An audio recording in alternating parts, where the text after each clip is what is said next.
if you would go there. And while we're looking that up,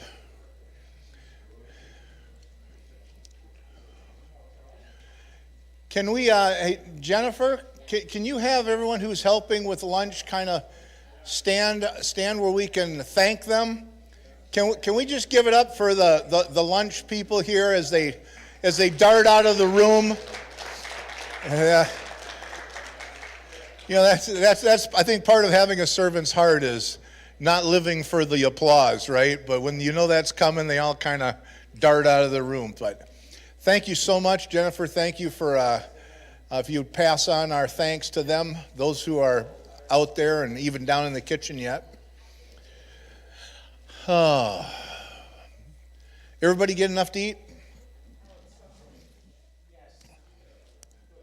We've always we like to do the sandwich tray because it's fast, it's easy, but to really, present that, up it a little bit with some salads. And for me, I always look forward to the soups. We've got some wonderful, wonderful cooks that make their secret family recipes available.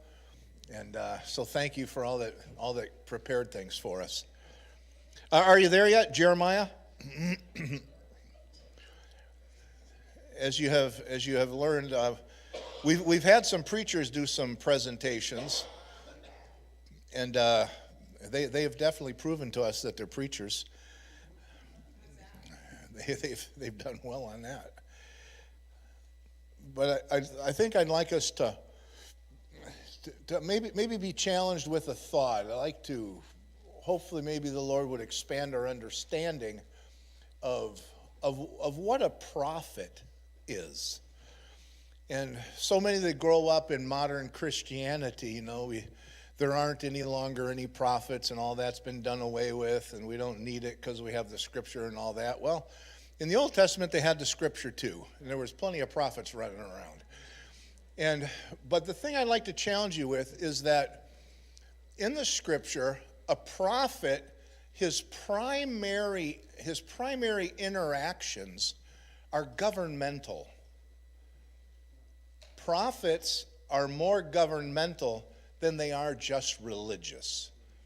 And sometimes we get this picture in our head that, prophets, all they do is they run around and prophesy all the time. But prophets were advisors to king as far as recorded history will tell us.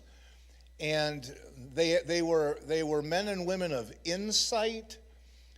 Deborah was a prophetess, and she was a judge. In other words, in a time where they didn't have hierarchical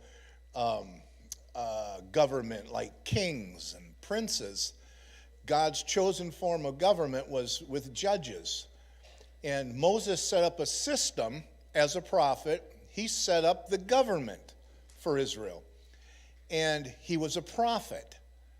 And God took of that same, the Bible says, Massah, that same prophetic inclination that was on Moses, and set it upon the 70 other judges that were the second tier, not the Supreme Court like Moses, but like district or federal. And they judged the nation under Moses. The hard stuff they couldn't handle kind of still went upstream to Moses. But Moses was wearing himself out. But anyways, the point is the whole prophetic thing and the judge as being a governmental official, I think is something that we often miss. And that God in his providence doesn't just raise up prophets in congregations or local churches or within the global church and seat them, that he seats them throughout society. That there are prophets that speak to commerce. There's prophets that speak to education. Joseph was also a prophet as well as an administrator. And he was an advisor eventually to Pharaoh, but he ran the prison system. And he didn't do that just because he was loved by his dad. he did that because there was a grace on his life as a prophet to set order in that whole area of society called the incarceration, the corrections department, the prisons of Egypt. And then, of course, there was the whole commerce thing where Pharaoh made him governor over the whole land. So he has this governmental position as a prophet of the Lord. We find that Nathan was one of the advisors to King David that brought him, the word of correction and kept him on the straight and narrow, but his primary job was to advise him. And so I want us to see that that kind of, when we find ourselves in a prophetic day, kind of what the ministry, if you will, and here again we use that word ministry, we always think of congregational pulpit ministry, when we say ministry in America. But the rest of the world, when you say minister or ministry, those are governmental offices or divisions. So like when we're working in Central America or in Belize, they speak English in that country, but all of their government officials are called ministers. There's a minister of education, there's a minister of commerce, and so on. So that word minister means servant, that they have a position of servanthood. Does that make sense? Jeremiah chapter 1, here is the description of at least Jeremiah's prophetic ministry. And God says to him in verse 9, the Lord stretched out his hand and touched Jeremiah's mouth, and the Lord said to me, behold, I've put my words in your mouth. See, I have appointed you this day over nations, kingdoms, and here's the thing. We always say in modern times, if someone's going to prophesy or is a prophet, they can only speak words of encouragement, edification, and comfort. And that's true concerning the gift of prophecy. But a prophet's ministry is much more than that. They oftentimes will bring direction and correction as well as edification, exhortation, and comfort. Not all of us are prophets, but those who stand in that office, it's their responsibility. And here's how that was communicated to Jeremiah. I've appointed you this day over nations and kingdoms to do what? 4 things that don't sound very pleasant, that are very disruptive.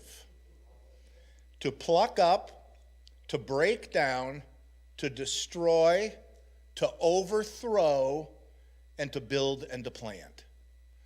So in a day where we as the ecclesia of Jesus Christ, as his church, as a governing body, so to speak, in the Spirit, we may call for the exposure of corruption.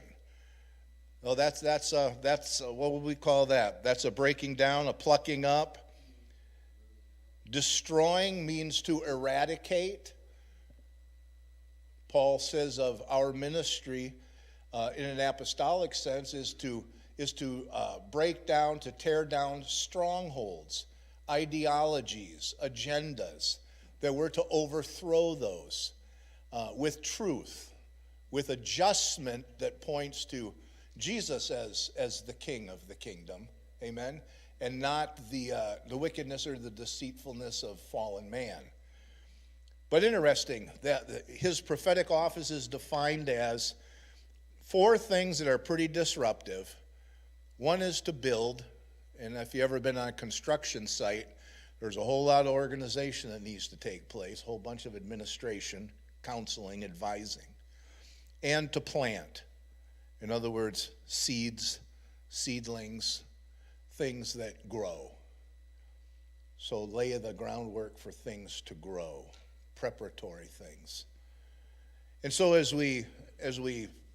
we're not calling Carol Conley a prophet one way or the other. We're not calling Bobby Charles a prophet or me a prophet or you a prophet. But we want to see the validity that, one, part of God's government is not just to do good stuff, but also to be confrontational. Good government is confrontational. And in our lives, the world wants to put a cap on your voice as a Christian that says you can only do and behave nicely. You can all, anytime you get zealous for something and you demand change as a believer, there's always a critic over there saying, well, that's not the way Jesus would say that. And no, Jesus took out a whip in the temple and brought things into proper order. That was part of his prophetic ministry to the governing of the house of the Lord. Does that make sense? So this became part of a reality in my life where I really felt the Lord was saying, John, with podcasting and the internet, you have an opportunity to have a voice into culture like you've never had. I want to be a voice through you into culture. And so it came into my heart to do a podcast. And I was always struck with the idea of the difference between a wild buffalo and a domesticated cow. In a domesticated cow, when the storm comes, the domesticated cows avoid the lightning, avoid the thunder, and they lay down in the grass and wait for the storm to pass. But the American buffalo, when a storm is coming from the west, they know there's something instinctive that the best way through a storm is to charge head on into it, because it passes a whole lot quicker when it's moving towards you 30 miles an hour and you're charging into it 40 miles an hour. Storms are not as devastating, they're shorter. It's just a better choice to the buffalo mentality. I've always admired that. I like that. They charge into the storm. I love that about Joshua Chamberlain, one of our great heroes. When the storm is threatening coming up and they're out of ammunition, what does he say? Strap on bayonets and charge. There's a forward movement that will not be denied, that buffalo mindset. So I'm trying to figure out a name for this podcast. And I thought to myself, how about Be the Storm? That for too long, Christians have been afraid of the storm. Now it's time for the storm to be afraid of you. You don't need to be afraid of government. Government needs to be afraid of you. You need to become a force to be reckoned with.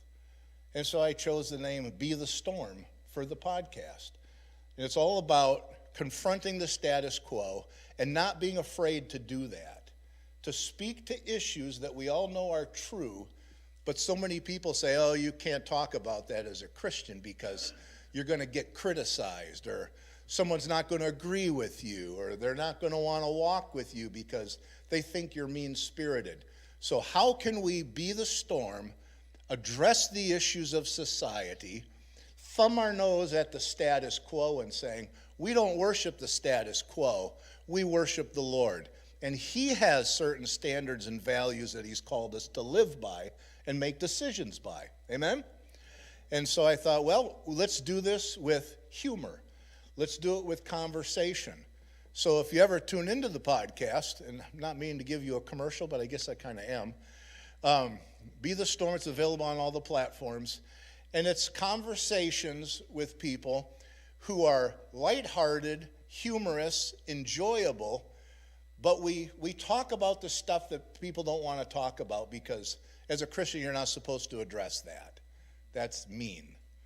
One of the series that we're doing, to give you an idea, is called 31 Reasons Life Sucks.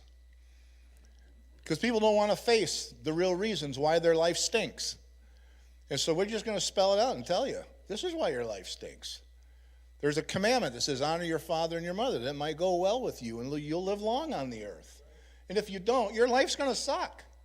But people don't want to do that because we don't want to change. We really don't want to grow. We are programmed to live for convenience and take the easy way. And if we can't take the easy way, we think maybe it's not the godly way. But one of the things the ministry of a prophet teaches us is that God doesn't call us to take the easy way. He calls us to take the narrow way, the one less traveled, less convenient.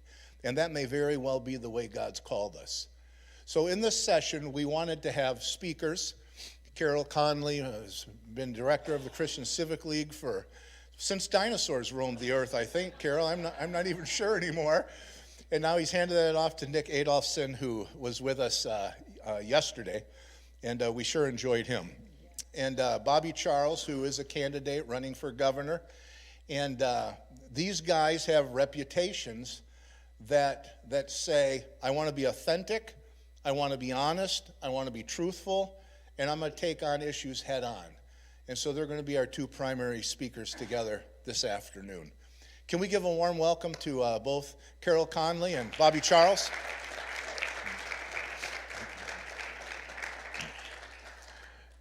And I almost hate to say it, but go easy on us. No, I'm teasing. Yeah, well, I'll pull a couple of chairs up here.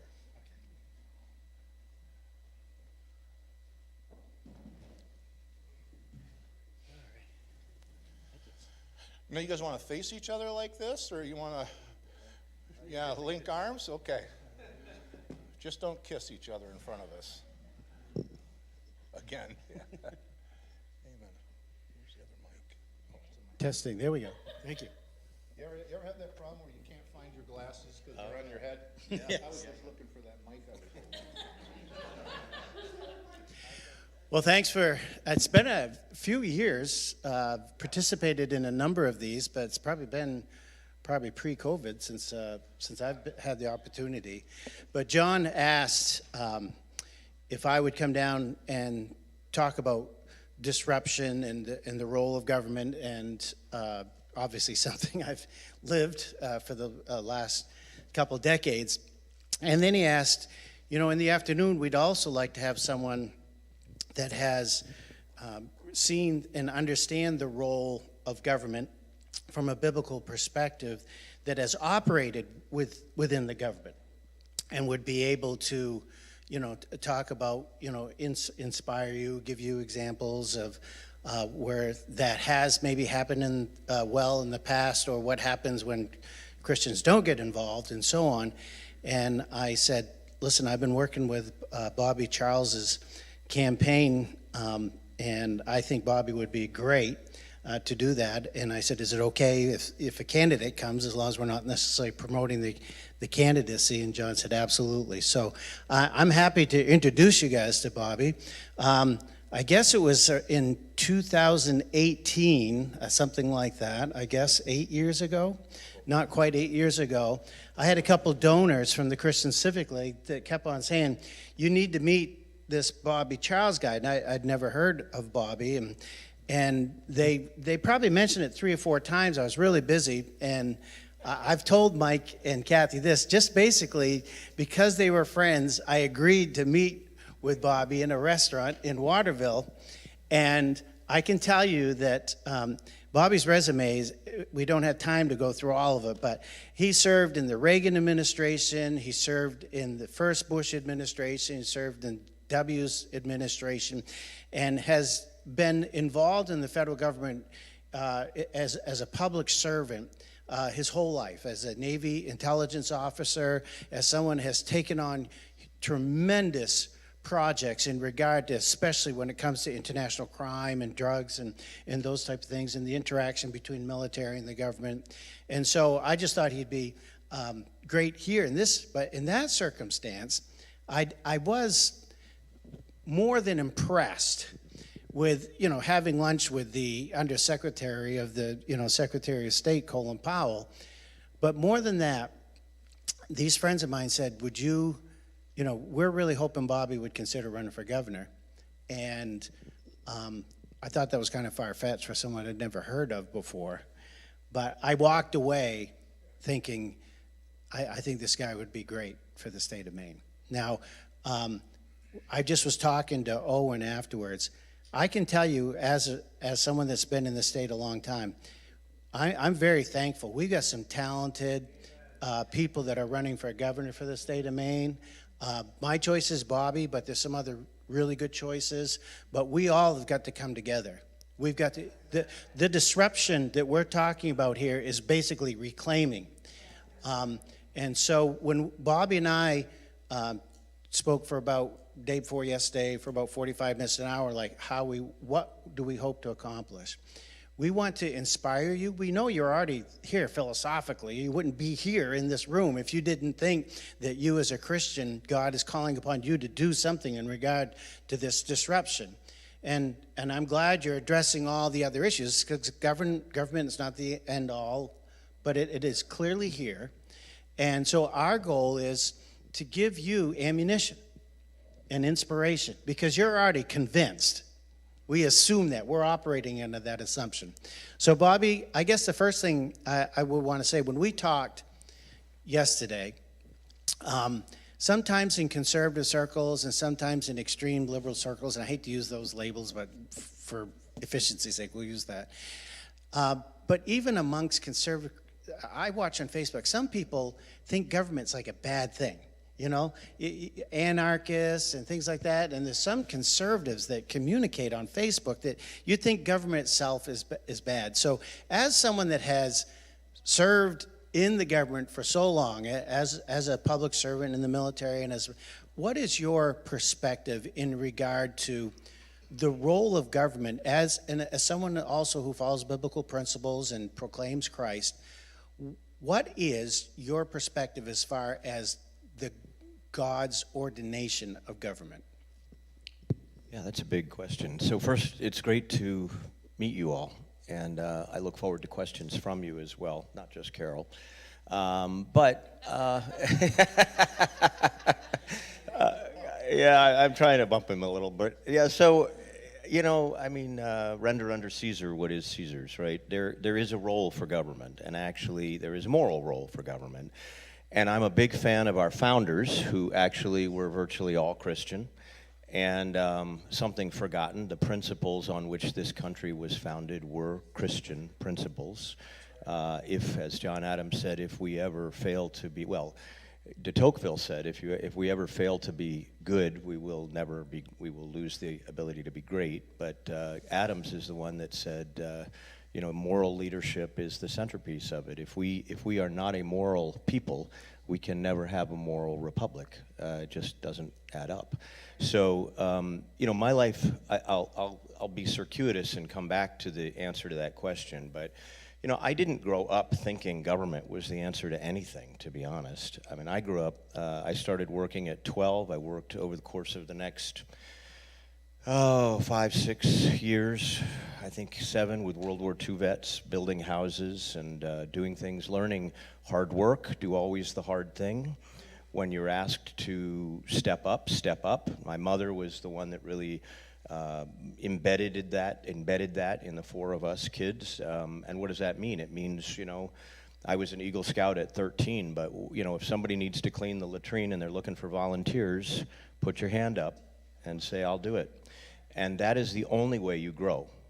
You never grow, and maybe this is something you can convey to people, because my feeling is what we're trying to do, or what I'm going to be trying to do here, is to inspire you to inspire others, including young people who, you're here because you're inspired, but there are people, our youth desperately need, I mean desperately need to be encouraged to envision the best possible thing, to believe they can be part of that best possible thing, and to be reminded that if you work hard, good things will come of that belief. And they also need to be reminded of the moral grounding that doesn't just keep a republic together and a government together, doing the right thing. They need to be reminded that that comes all the way down to you personally. You know, sovereignty, we talk about a state or a government or a federal government having sovereignty. It's really the people who have the sovereignty. It's not the government. And the state is actually not the people who are in charge. It's the people. And the people need to be reminded that the power is theirs. And then take that sovereignty thing all the way down to a town and ultimately to an individual, right? God gives us each sovereignty. We have free choice. That's sovereignty. That's our ability to render what we think the right thing to do is on any given day at any given time. So my life evolved kind of radically. It started out, I thought I was going to be Daniel Webster. If anybody knows who Daniel Webster was, I thought I'm going to go out and save the world. I'm going to be a trial attorney and I'm going to fix it all. It turns out that Daniel Webster died a long time ago. And so did a lot of those principles. And so I ended up at Dartmouth College. My dad never went to college. I got my mom was a school teacher and said, an education matters. So by some crazy lightning strike, I had no link at all to Dartmouth College. They let me in. Well, if someone gives you an opportunity, that's another critical piece. If you get given an opportunity to work, to do something good, do it. Do not say maybe, say yes. Say yes every single time. Same lesson in the military. The only way you take that hill is to say yes, I will do that. And then you commit yourself with your whole self to do that thing. So I got through Dartmouth. Really, I got through that particular I'm coming back to the answer to the question. But I got through that because I thought my back was against the wall, if you want to know the truth. I had no money. I had $250,000 in debt by the time I was done. I paid back every penny. I would not have wanted it any other way. I invested in myself, and it worked. And then Oxford University, 2-year scholarship in economics, Columbia Law School, Reagan White House. Reagan was a huge influence on me. And I'll tell you why he was such an influence, and Colin Powell was too. Great decision makers, wise people. Even if you don't like some of their politics, and there are reasons, everybody makes mistakes and turns in different directions, but they were wise people. I grew up mostly raised by my mother. She had divorced a couple times, and she was a guide to doing what is the right thing at any given time. But I really did not have, other than these World War II vets that I've written about in some of these books, I really didn't have any male role model. So what happens when you're a kid with no male role model is you fall off one side or the other of that A-frame roof. You either fall in the direction of feeling there isn't any need to have such a thing, and you begin to make bad decisions, and those compound on each other, and then it takes some digging to get out of them. Or you're on the other side, you desperately look for those people. You look for role models. So age 21, 22, 23, I'm seeing Reagan every day. Now it sounds crazy that a president of the United States you would see, but I saw him up front and personal working in the White House every day.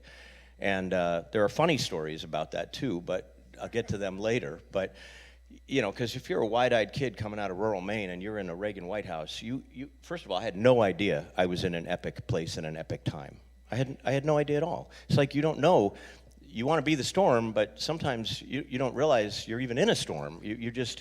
You might be in the epicenter, right? So so ultimately what ended up happening is I finished all that time, clerked on the Ninth Circuit, some other good things, started a business, and my business was really working. I was very dedicated to drug prevention. I thought that was extremely important, all kinds of reasons for that. I thought drug treatment, addiction treatment, doing it the right way was important, and I gravitated in the direction of national security, which has a component, counter-narcotics bleeds into that. But my business was really helping a lot of the combatant commands do the things they do in the counter-narcotics area. I did all the designing of the counter-narcotics programs in all 50 states for the National Guard for years. And then I worked with these nonprofits, and then I helped some of these other companies that were dedicated to doing exactly the same thing. But in that process, I found myself guided as a litigator and otherwise into this idea of service. My mother had put service in our mind, and the church had put service in my mind. At that time, as a young person, I was in the Methodist Church. The Methodist Church, in my view, has drifted away from its anchor. But that said, I was an altar boy for all those years, and I was we probably read the Bible twice in the course of church school. Every single Wednesday and Sunday, we always did that. So those things just never left me. They were in me. And service, you can be of service in many ways. You could go be a teacher. That would put you in an act of service. You can just be a selectman in your town. You can, all kinds of ways. You can raise a family. That's an act of service. But I also got drawn further and further toward government. And so limited government, a government that conforms to that dictate that it has its domain and we have our domain. But I was, I don't know, probably you know this phrase, I was in it but not of it. I was definitely part of the government, but I always carried with me all that inner stuff about it's really on you, Bobby. What you do today, you happen to be sitting in that chair, but no matter what chair you're sitting in, you're still you, and you still have to do this thing where, in the purposes of government, one of the things I did is for 5 years I was an oversight council. I ran the Waco hearings, I ran all kinds of oversight hearings because I was desperately interested in getting the truth to the surface. I couldn't be Daniel Webster, and I wasn't still in Maine, but I could push the truth, which is what I did. And then I rolled out of that. I thought, you know what, I've done this for 5 years, I need to get back to, and I started working in the company that I had founded, and the next thing that happened is 9/11. I had volunteered because my dad was enlisted Navy, and he's buried at Arlington, and my grandfather is. I thought, you know, I need to do this, and so I had volunteered 2 years prior to that, was reservist, and then on orders at the Pentagon, 9/11 happened, and again, God intercedes in all our lives in ways that are good and bad. You get stuff brought to your doorstep every day that you did not expect, and the only thing you can do is go back to that inner ticker inside you and decide how you're going to react to that thing that got brought to you. Might be a bad diagnosis, might be the loss of somebody. In my case, in that instance, I climbed on a plane 45 minutes before the one that hit the Pentagon. All of 9/11 happened with me in the air, so I was saved once by not having my plane brought down, and then the plane that left 45 minutes after me hit the Pentagon and hit the wedge. We were always 7 on, 8 off, 8 on, 7 off, 15 people who were always looking at the bad guys. And that was a day that I wasn't there. And that plane hit that wedge and killed all my shipmates. So it is the place I would have been. So I don't walk away with any scars from that, none of that nonsense. I just feel that I am expected. Thank you. He knows I do kick things over. Something more was expected of me. It sobers you up really fast. When you're saved, in many meanings of that word, it sobers you up real fast. And might be saved from addiction, might be saved in my way. You ask every day, look what Trump's doing. Look what Reagan did after he was nearly killed. Right? Something is expected of me. Reagan always said, the rest of my life belongs to him. So, whether you're in government or whether you're in the private sector, ask yourself, what does service mean? What is the hard thing for you to do? And then turn into the wind and do it. As you say, run like the buffaloes into the storm. So I am truly of the view that government has a role, but it is a limited role. It has a legitimate role, and our job, if we participate in that piece of humanity and civilized society, is to bring the moral values that we've lived with all our lives to that role. And when you look at the Old Testament and the New Testament, I think when John and I first talked about this, government is something where the eternal and the temporal intersect for us as Christians. And I don't think we think about this very much. But for all of us, again, in this room, we're of the assumption that you think there is something as Christians for us to do, to be influencers, disruptors, whatever word we want to use. But you look at the role of the government that God established, the one that John just was referencing, those pre-judges. I mean, look what Moses was doing. People were bringing their disputes to him about land, about agriculture, about their animals, or, someone's been assaulted and so on. Those are very temporal things. But yet, the very government, the structure that God, he cares about those things. Those things matter. And when we look in 1 Timothy chapter 2, very, very familiar passage, but I think it's critical for us to understand what the balance is, where that intersection occurs. The Apostle Paul tells Timothy to bring all prayers and supplications and thanksgivings, let them be made known for all men, especially, depending on what version, the king, the emperor, whatever, but we're talking about obviously a leader there, and all those who God has ordained to be in authority. So there's two things that I know, every one of you know, is that we're to be people prayer and that we're to be praying for our leaders. But the next part of those verses tells us what's in it for us, that you might live peaceable lives with all morality and human dignity. Three things. We have peace. And this isn't talking about the peace that Christ imparts to us and to our souls. This is talking about, lack of conflict, right? And then morality, it's not talking about the righteousness of Christ. It is talking about thou shalt not steal, thou shalt not lie, thou shalt not, and so on. It's talking about the Decalogue. And then human dignity, again, is clearly talking about that every human being bears the image of God and therefore is worthy of protection, worthy of respect. Who performs that? Well, Paul said, if you at least invest prayer into your government leaders, then there's an expectation you can have that that government will function in a limited way, the way it should. And then we go back to Romans 13. He mentions Matthew, render unto Caesar. Romans 13, submit yourselves to those authorities so that the government wields the sword to promote that which is good and to, and again, some of those things that we saw in Jeremiah, to do away or to punish that which is evil. We begin with that assumption. So don't let somebody tell you that you as a Christian focusing on and investing in peace, investing in morality, investing in human dignity is something you shouldn't be concerned about because that's not eternal. The rest of that verse says, which are good. According to whom? According to God, who would that everybody would come to a personal relationship with Jesus. So that's clearly the most important thing. But within evangelical Christianity, we hear these voices that say, oh, no, that's wood, hay, stubble, that's temporal. We have no reason to benefit or the reason to invest in that. And that's not biblical. It is absolutely not biblical. And so that's why even when I was at the Christian Civic League, if there were politicians that I didn't agree with, that we're serving, I still thank them for being willing to serve. And that's why a guy like Bobby that should never, ever, ever apologize for a life of service within the government. And I like the way he said it, like in the government, but not of the government. I think that's, some parallels there. And just one other thing that I hope is like a little bomb for you that Bobby and I talked about yesterday too, is there any Christian going to say that marriage isn't ordained of God? Now, the world's not going to say that. Well, the same God ordained government, clearly ordained government. And just because there's bad marriages doesn't mean it's not a good thing. There's good government and there's bad government.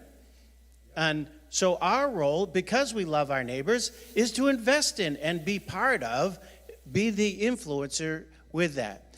Now, Bobby, I know that as someone that loves Maine, and just like the other guys that are running as well, we look, and we could list a bunch of things that are wrong going in the state right now. We've got you've mentioned your role in drugs. So let's start with the addiction issue, because we have the addiction issue, we have the crime issue, which are connected, I think. And of course, Nick was here yesterday talking about what's going on in the family. I think so much of it relates back to that. But for us, Bobby, sometimes in our world there's a vein of libertarianism that is, I would say, infecting Christianity, because I don't think libertarian, no offense to anybody, I don't think it's biblical. I don't believe libertarian is a biblical concept. If I love my neighbor, then I am concerned that he's putting heroin in his veins, and I'm worried about his kids as well. But with that being said, how do we balance, Bobby, something that is so destructive personally in regard to addiction, and yet at the same time recognize the idea of personal responsibility? What is the role of the government that you see on the state level, especially in regard to addressing addiction? And if you want to get into the crime aspect, that it's probably hard not to. So how would you address that? And especially not only for the government, but again, what we can do too as disruptors. Yeah, so I want to answer that, but back up for a moment. The idea that government is divinely ordained is, I think, not only obviously rooted in the Bible, but it is also, our founders believed that. They would not have done what they did if they didn't believe that a moral, limited government was real and needed. And the other thing is the verse that you, or the reference you make after that to dignity and peace and morality importantly. I think of those, why would the Bible guide us to try to temporally root those? My own feeling, is those are conditions which then make it possible for people to come to salvation. That, not that you can't come to salvation in the midst of adversity, we do that too, but those are conditions that cause thought and depth and contemplation. Well, let's flip that now to that question about addiction. If you were to ask me, in the dark of the night, what really made me get up and run for governor, since I really had no interest in it at all, it was two things. It was a recognition that God had given me all the tools to fix the exact problems, like a puzzle piece, fitting the puzzle piece on the other side, that this is a state in genuine peril, and that particular issue is one. And it needs someone who has managed billions of dollars efficiently, effectively, downgraded or reduced the size of government in our lives, which I did at the federal level, both as an oversight guy and running a multi-billion-dollar operation. It needs someone willing to take on big projects, who has successfully taken on big projects. And when you think about trying to craft the nation's counter-narcotics policies, which I did in multiple veins. I mean, I drafted the Drug-Free America bill. I spent a lot of time putting this issue up front in people's minds, because it is, like a number of issues, easier to prevent the bad thing from happening than it is to fix it when it happens. With modern drugs, I'll use heroin as an example, but fentanyl's 50 times more potent than heroin. One use today of 100% pure that they just found in Lewiston heroin can addict you for what will either be a lifetime or a shortened lifetime, and it might take you 10 years to get off that opioid. So it's a lot better to prevent and treat up front the things that you can stop early, rather than to suffer the downstream effects of all that. So to go to your specific question, the other piece that got me up, not just knowing that I have the tools to fix it and saying with prayer, is this something that I should be doing? Or is this something I can leave to somebody else? Which actually I would prefer to have had Ronald Reagan just show up and I'll just support him and, send my check to him and have him fix the state. Only that didn't happen. It didn't happen on the Republican side, didn't happen on the Democrat side. We have suffered a real deficit of leadership. But the other thing that got me up was this addiction problem, because, people think that, I've heard people that, including specifically Democrat leadership, say, well, it's just the new normal. They'll quietly say to me, it's just, and I say it's new, but it is not normal. I mean, when you have, and they mock this idea that I speak about this, but it's real. When you have between 8,000 and 10,000 overdoses a year, and it's actually more than that, because you've taken, those are fatal and non-fatal, but you've taken this Narcan and they dispense 240,000 units of it, and now people administer it to themselves and then go have another overdose and go administer it to themselves again. And so this is not normal. This is not treatment. This does not get you out of the pit. This is not a solution. This is a path toward heartbreak for you, for your siblings, for your parents, for your grandparents, for your teachers. So, part of what I think we're doing here today, I hope, is to inspire you to inspire other people to take on the big thing, to run into the storm, to say, this is a big bad thing, but it is soluble. We need to solve it, okay? So the addiction piece, to me, the shocking numbers, we lose hundreds of kids a year. And when a governor can get up, I'm not a fan of Ms. Mills. When a governor can get up and say, we lost 600 kids, we had a great year, that's an alternate universe. You're not living in my universe, okay? When you look at South Dakota had last year somewhere between 50 and 65 overdoses. Their demographics are similar. They're very rural, okay? It's about, just like go back to World War II, right? What was World War II really about? Fighting a good fight, fighting St. Paul's, good fight, but it was really about deterrence versus appeasement. Deterrence, you stop the bad thing up front because you acknowledge it and you fight it and you deter more bad things from happening. Or appeasement, you say, well, it's not a bad thing, or if it is a bad thing, it's the new normal, or we're just going to let it go and it'll work itself out. No, a lot of things in life do not work themselves out, particularly when leadership is imperative in a critical moment. And I'm a big fan of Winston Churchill and all the big moments, big fan of Reagan. But in this state, what got me up, the second big thing, was to see a state racked by the very things I spent my life stopping. I helped bring down the Cali cartel 10 years Navy intelligence. I was the guy put in charge by Colin Powell of setting up and training all of the Iraqi police while Dave Petraeus set up the army. I set up all of the Afghan police. I basically wrote what they call Plan Columbia to get the total reduction in which we've lost again, but total production downsizing the production of cocaine and heroin. What's happened is it's like anything else. If you look away from a fire, the fire will grow. If you appease it, it'll grow. And the problem we've got in this state, which just shook me to my core, is that every one of those children that we lose is a massive devastation. It's, to borrow from Henry David Thoreau, every human being is an empire. We lose an empire and we lose circles of empires because of that. It is horrifying. So, 30% of this state is addicted right now. 10% of kids over 12 in this state are addicted. And people don't know how to handle it. They don't know how to address it. This is not a silver bullet issue. It's prevention. It's effective treatment.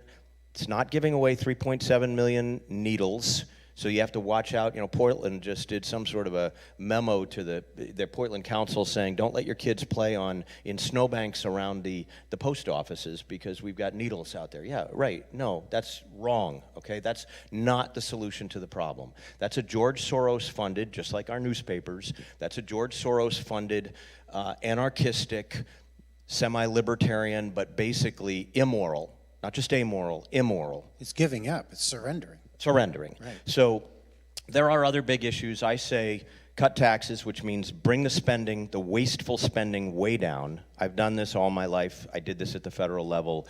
We bumped our budget from $7 billion to the fiscal 26 budget is, I think, $14.5 billion. That's a doubling of the budget. You have endless subsidies for things that we should not be subsidizing. I'm happy to get into it later, but all that. I read the whole 800-page budget.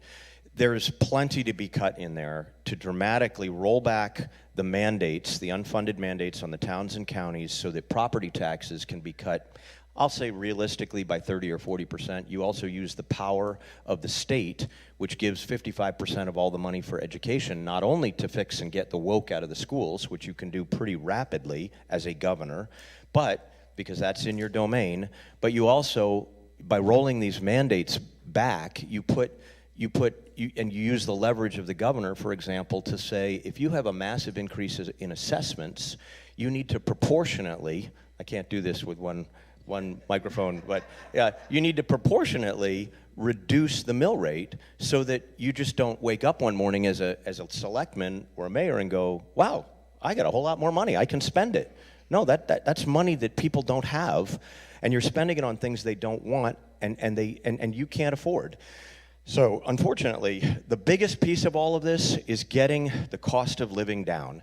I want to, over 4 years, get the income tax, the personal income tax, as close to zero as possible. I have CPAs telling me it's very, very doable. Paul LePage wanted to do it. He only got 2 years without What states right now do not have income tax? We have 10 states right now that don't have an income tax. They're all economically thriving. I mean, you can point to Florida, you can point to New Hampshire, you can point to Mississippi that just did it 18 months ago. There are different ways of doing this. I mean, some of those states, and I point to New Hampshire, so one way to think about this is you're going to raise another tax in order to bring this tax down. That's not my way of doing it. And people say, can't do it. I say, of course you can do it. Just go back 20 years, right? You'll see this is what we did. The state has not grown by double in 20 years. We have imported a lot of infrastructure weight. What is infrastructure weight? It is all the illegal aliens that are in here, 8,000 illegal aliens. They all have wraparound main care. They all get free housing. They just made it permanent, I think, 2 weeks ago, which is crazy, okay? People literally, I got an email this morning from someone who's a fairly senior person in Massachusetts and said, you realize all of our people are going up to Maine because there are little tear-off things in the bathrooms around that say you can just go to Maine and you get free main care, wraparound Medicaid, you get EBT cards free, you get free housing. Who wouldn't? I mean, listen, if you want to be a do-nothing, or you're a gangster, or you're a fraudster, or you want to just make, you're a drug trafficker, what a great place to go. You get free everything, and then you can profit off the poor people that are paying for all that free everything, okay? So we have major league issues in the economy. We need to bring taxes down and spending down simultaneously. I know how to do it. I worked for Newt Gingrich. I will tell you a spoiler alert. Newt is going to endorse me tomorrow. But we have big, I mean, Ed Meese endorsed me. We know how to do this. We don't have to reinvent the wheel. We just cut spending, cut waste, cut the taxes, make life agreeable again. I will basically, if you, at the end of 4 years, my goal is that the median income taxpayer, in addition to property taxes coming down, the median income taxpayer pays $5,000 right now, median, a year. I want that back in your pocket.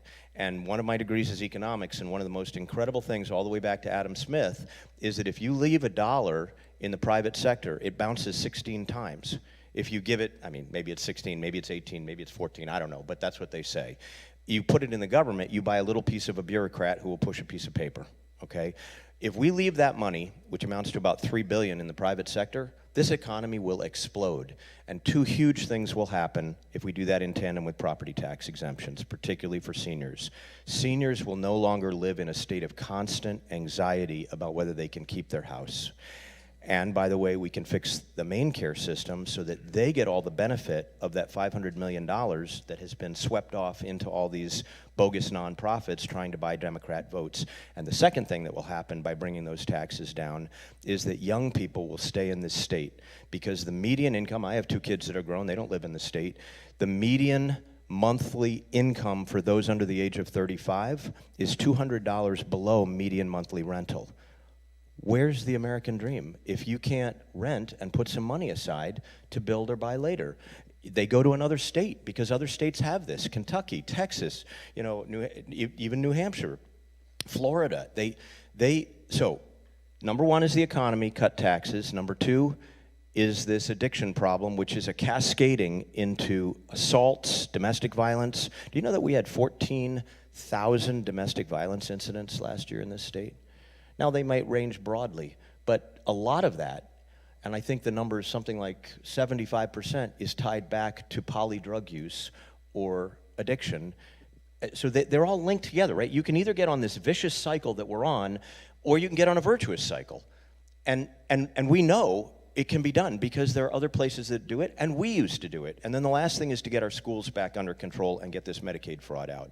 So that's my goal, and it's very modest. It's ambitious in one regard, but because it's all common sense, everybody knows it's common sense, it's really not that ambitious. And I will say on the schools side, the United States Supreme Court, and I was a U.S. Court of Appeals clerk for a Reagan appointee, and I apologize for being so long here, but not really, I mean to be long. Sorry, no. Not sorry. The schools, the Supreme Court says you're allowed to pray in the schools. That is precedent of the United States Supreme Court. But do you think if you ask the average person, they would think that? Even the average teacher? Do you think they would think that? There are all kinds of things that have to do with community standards that the Supreme Court allows us to do, but they have so oppressed us with the narrative that you can't, and if you do, you'll be punished. And you know what? I say to people, when I say all this stuff about myself, they say, Bobby, you know, you're taking on a lot of dragons here. My attitude is, yeah, I am, because they're all wrong. Woke in the schools is wrong. Anti-Christian thinking in the schools is wrong, okay? And here's the bottom line. If you want to, they go, well, Bobby, you know, you can't be doing that. I said, what are they going to hurt my feelings? They're going to fire me. I run my own company. I have a good relationship with myself. I don't think they're going to fire me, okay? I don't really care. You're going to block my driveway? Go ahead. And I realize we live in a strange, politically violent time. I accept that. But you know what? Sometimes you got to stand up. We have to stand up. And that's sometimes these biggest problems. I love for the Christian. Obviously, we have the depths and the heights of God's things that we will never understand. When you can spend a life understanding Scripture and the mysteries of the Scripture. But the biggest problems and the biggest challenge we face is there's simplicity. There is a simplicity. And when we get so bogged down into this addiction issue, we know as parents, you make it hard to do the wrong thing and you make it right. You make it easy or reward to do that. And the idea that the war on drugs or anything else and overcomplication of this. And I realize it could be so simple to just say, no, that's not going to do anything.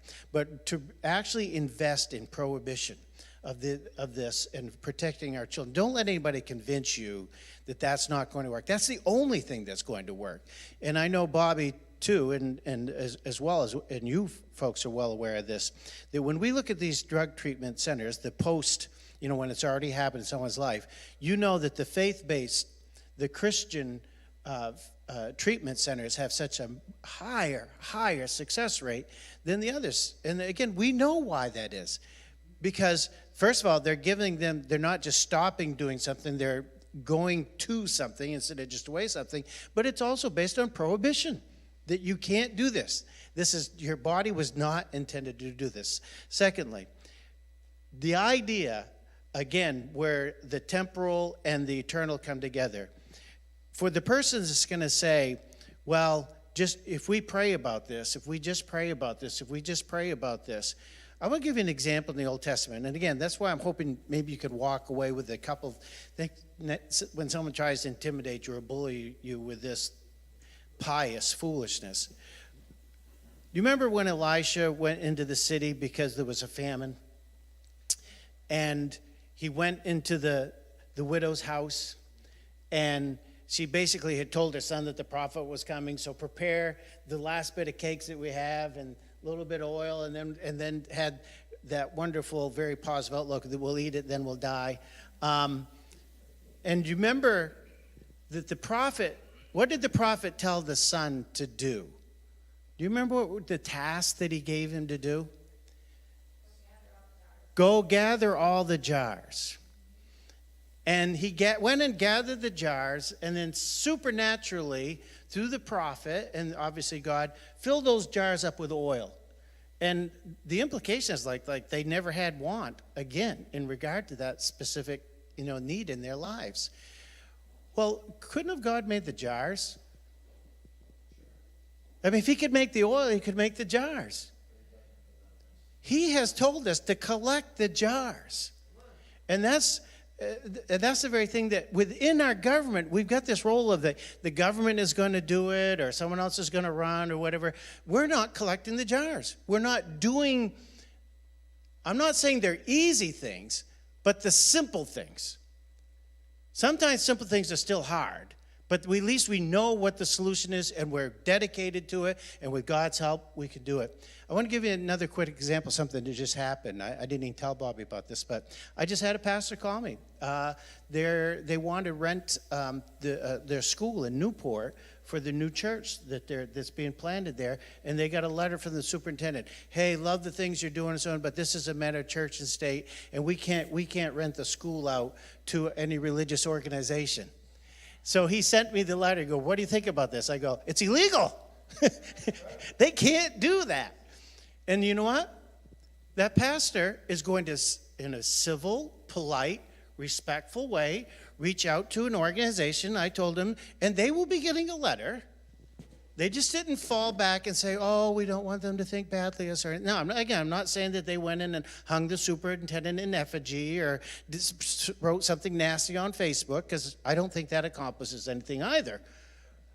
But we have to stand up for what is ours, what has been granted to us, especially in this country. That is clearly one of the things that we need to do when he talks about the courage that's necessary, because you will get pushback. You will get pushed. Some of it's sincere from people that have been uneducated and have bought into this narrative, but some of it are the enemies of that which is good. So this is a great segue, unpracticed. Here's one of the things I'm learning on this campaign trail, because I try to live my faith every day. If you are the adult in the room, people stop. If you don't feed the beast emotionally and hang people in effigy and go shout back on the online and all these things,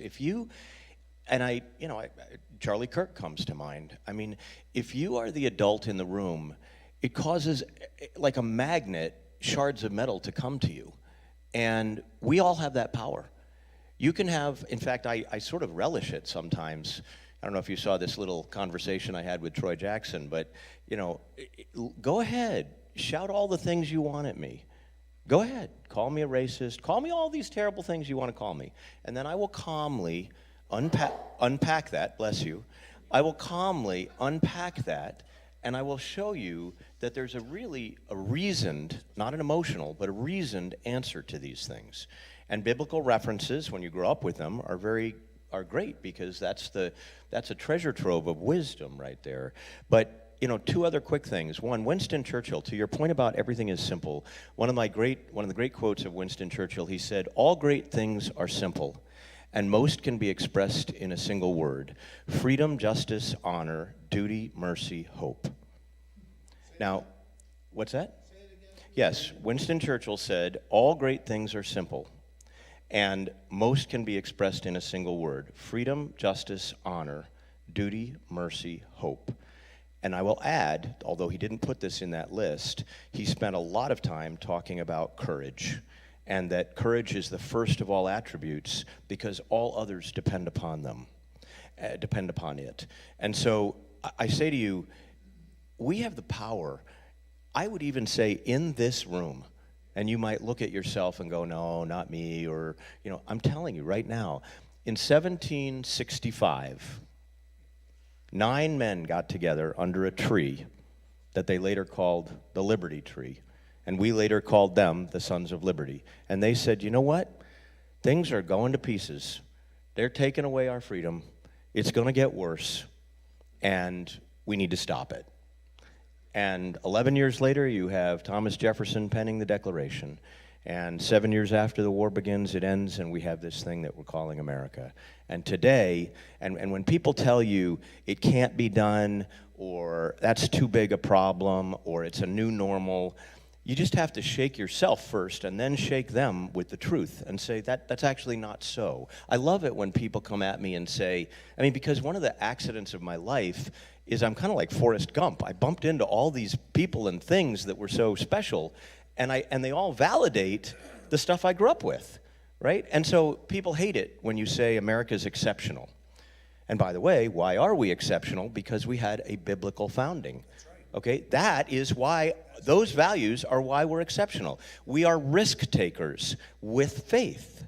We come back to our faith when we fall. What causes somebody to be resilient? In the Navy or in civilian world, what causes you to get back up when you have fallen down? Your faith that it can be done. I'm a very good friend with a guy that actually has gone through cancer twice. And maybe his story is sort of a nutshell of this idea that you have to have faith and that we are individually exceptional. I was thinking about it the other day, and I truly was thinking about this, Carol. What kind of an incredible miracle is it that God made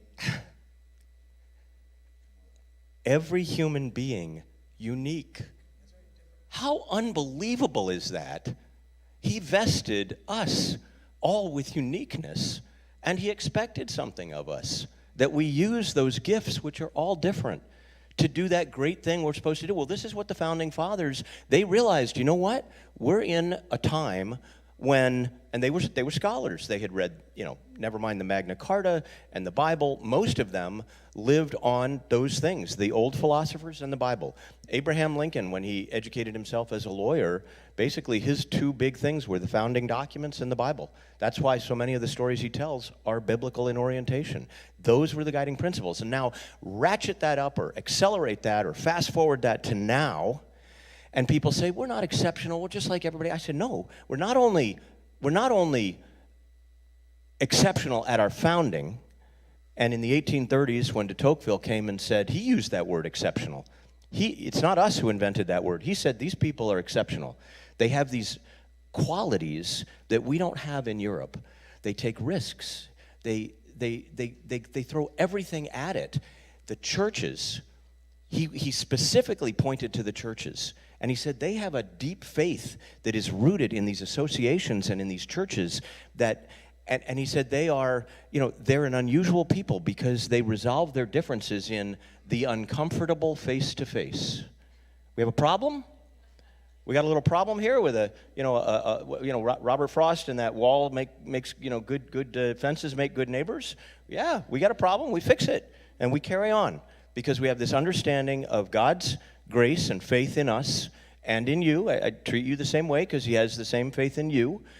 And then and in this exceptionalism business, which I come back to because of its biblical origins, or the beginnings of this country. But, the other day I thought, I'm going to look something up, and I'm just going to see whether it validates what we're saying.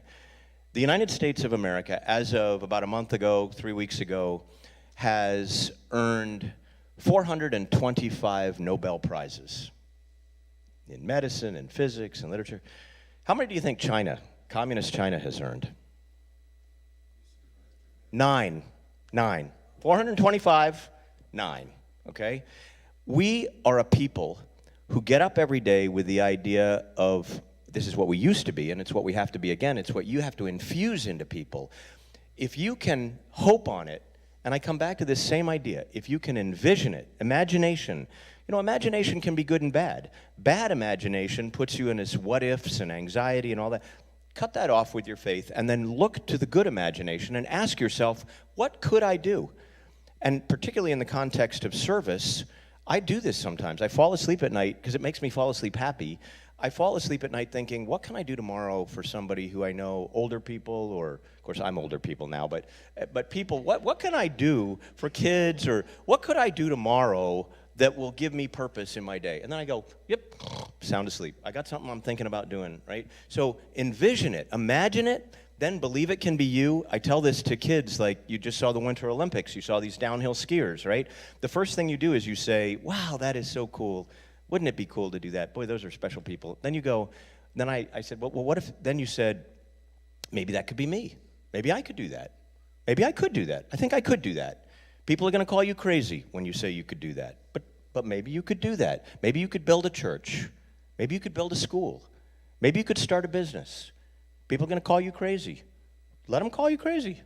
And then work your butt off as if everything depended upon you. And amazingly good things will happen in that regard. We were grown up in this little town of Wayne, 500 people. That's where I grew up, right? We had double classes in this little, it would be nice if it was a one-room schoolhouse, but it was actually a four-room schoolhouse. But we had little classes, 2 grades in each class, and 5th and 6th grade class, I think there might have been 12 or 13 of us.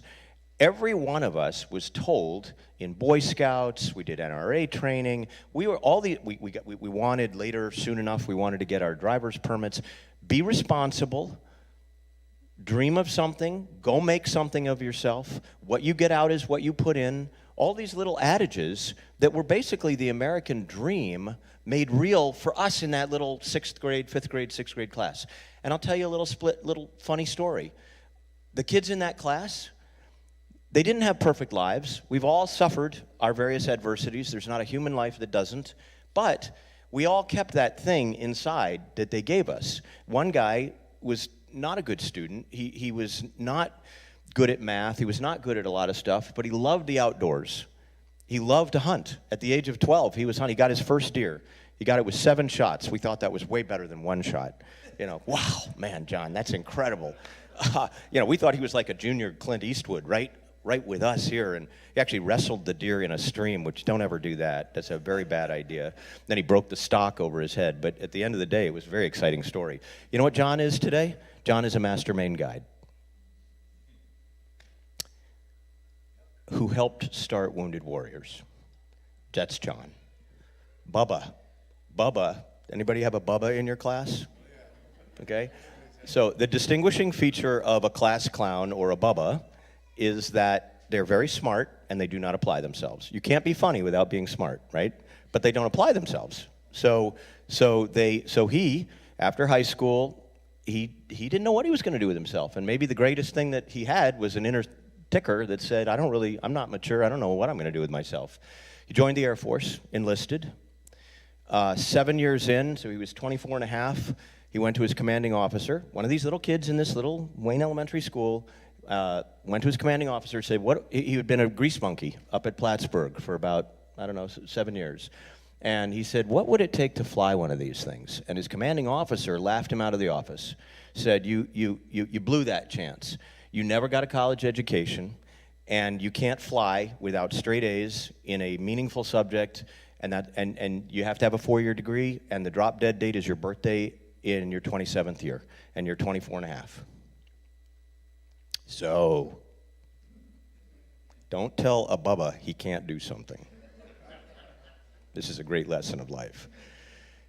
He said, what if I have that? He says, you have it, you come talk to me. Long story made short, he finished a 4-year degree at the University of Maine with straight A's in engineering. In 2.5 years, came back, flew Stratotankers in the first Gulf War, was dual-hatted when he retired about 2 years ago as a general officer select, dual-hatted in charge of all the C-17s for half the world, that's a very large airplane, and in charge of all search and rescue operations in Blackhawks in Afghanistan, and he has 41 saves. Why? Because kids were told, if you can dream it, if you can work for it, you can make it happen. And the last one I'll give you is another kid in that class who wanted to be a professional baseball player. Now, rural Maine is not the normal place that you're going to find people who go out and become professional baseball players, right? This guy's name was Perry, and his dad was our Babe Ruth coach. That's a baseball after, like, Little League, right? So his father didn't tell him, nor did any teacher tell him, you can't do it, you just need to get your 11 credits and go get a check from the state. They said, if you know, by the way, little footnote, all the people I just said, we were all altar boys or acolytes, they called us, in our little church, right? So we all went to Wednesday, we walked from school over to Wednesday church school.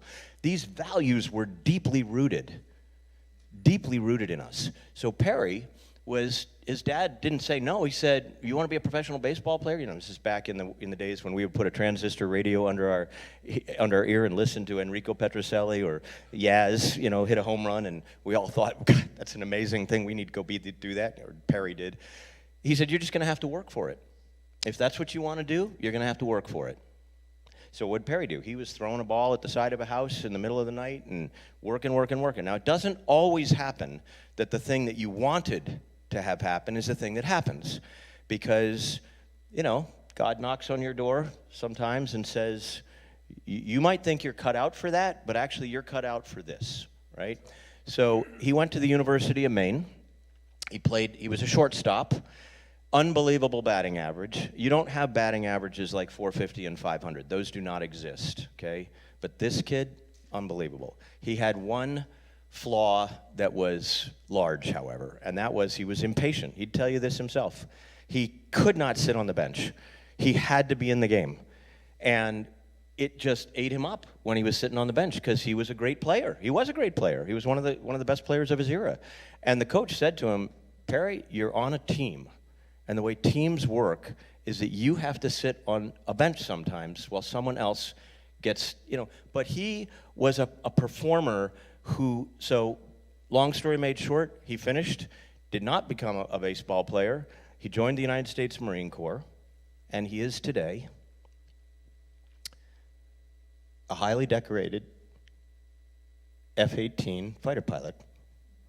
So these patriots, these people of depth, by the way, he is a born-again Christian who will tell you that every day of the week, wherever you are, no matter what, and so is his wife, and so are their 6 kids. That is the heartbeat of America.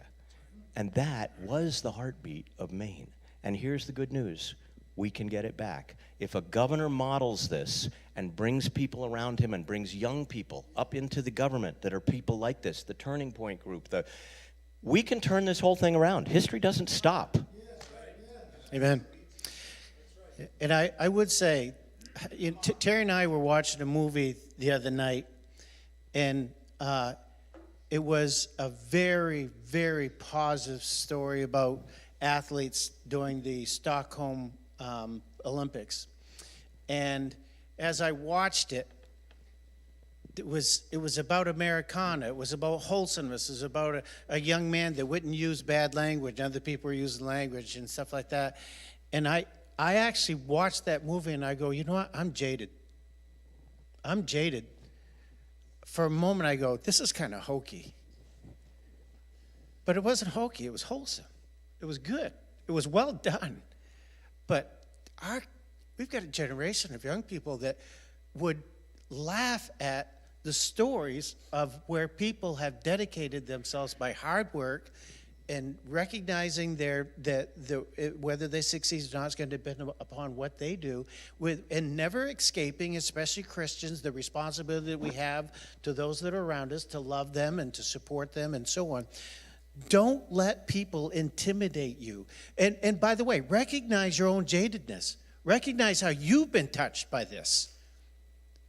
Recognize, because I'm 67 years old, and I sat there and I caught myself thinking, wait a minute, I'm not impressed, I'm not inspired by this story because it's like too good. And how silly as that sounds, but I don't know if you ever caught yourself. I do believe that's the role of government. That's what Teddy Roosevelt believed was the role of government, the bully pulpit. There's nothing. It doesn't take the pulpit away from God. Remember the whole intersection. We're not this. And if I could just say something else too. The idea of Christian nationalism. I've never met one. Have you? Have you met these people that they're describing on Facebook now that are putting our country above Christ? No. So if someone's going to talk about you, ask them to define what they mean by Christian nationalism. Is it Joel? Who's the pastor in Bath? Pastor Joel at New City. Yes, Joel. Joel is tackling that issue very lovingly, very firmly about, yeah, I'm a Christian nationalist, but let me tell you what I mean by that. And I don't know if I'd use the term just because it has so much baggage. But don't be embarrassed, don't be bullied for what is good and for what is right, and for what is good and right for your neighbors, even if they don't know it. That matters. I want to tell you something about Jefferson real quick. He talked about our founding fathers, and of course the liberals and the progressives want to promote Franklin and Jefferson, who two of the most godless of our founding fathers, right? I mean, admittedly, I don't think Jefferson or Franklin had a personal relationship with the Lord in any way, shape, or form. But I want to tell you something.